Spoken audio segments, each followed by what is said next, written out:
நான் C Joseph Vijay எனும் நான்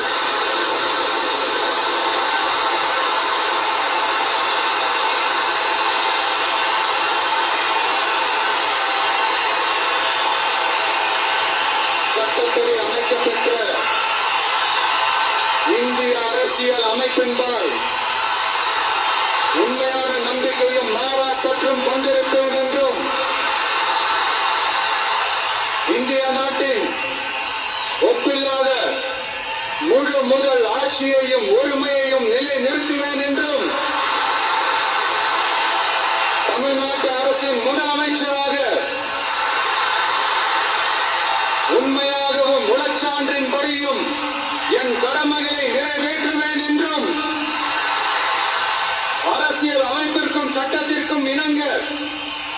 அச்சமும் ஒருதலை சார்பும் இன்றி விருப்பு வெறுப்பை விலக்கி பலதரப்பட்ட மக்கள் அனைவருக்கும் நேர்மையானதை செய்வேன் என்றும் ஆண்டவன் மீது